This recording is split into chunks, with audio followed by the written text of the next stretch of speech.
he just happened to tilt sideways as if he were in the chair, and his arm just dropped dead off the side.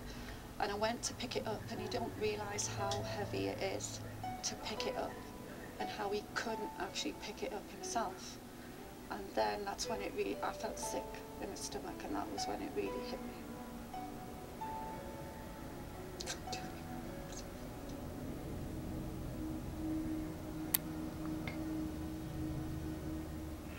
I'm paralyzed from the neck down, and I can't move anything from the neck down. I got shoulder movement, and that's it. Apart from the other day, when my wife constantly goes, move your fingers, move your fingers. She tells me every day, move your fingers. And I'm like, no, shut up. I'm like, stop saying that, you know, because everything's so dead, but, you know, she's pushing me. And you gotta fight. You gotta really connect your mind with your body and really focus on your muscles that you want to move. And the other day, my thumb started moving. I was like, whoa, this is crazy. And it started wiggling, and then my index finger started wiggling, and I was just like, oh my God, I can't believe this. So that's a start, you know? That's just like a thing in my head to say, if that's gonna come back, then I'm fighting for everything to come back. A little bit.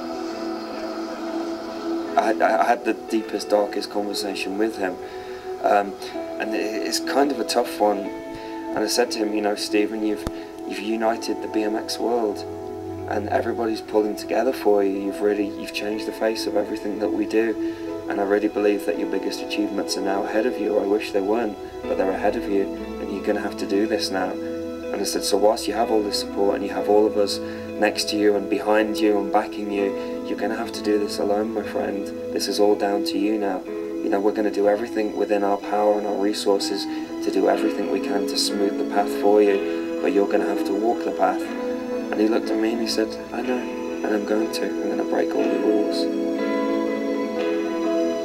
It didn't surprise me that, you know, that everybody would get together like this, but I think how many people it's reached has surprised me. You know, I got a phone call from Paul Roberts, and he said, the other day Stephen got a phone call.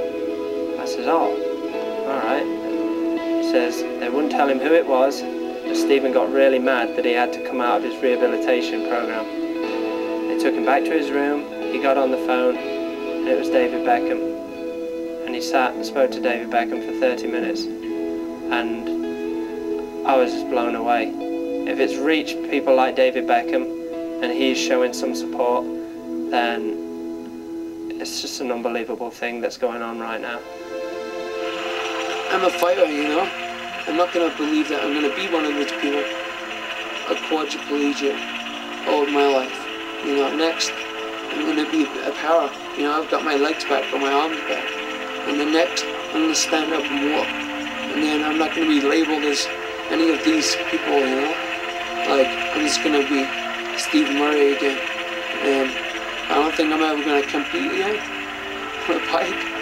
But I just want to be there for my kids and be able to walk, get around, and just, you know, just be there for my family and kids. No one's going to forget him because he was such a big part of anything in BMX. It was always, wow, did you see Murray do whatever he did? There is that light at the end of the tunnel. Don't think for a second that, you know, that this is the end.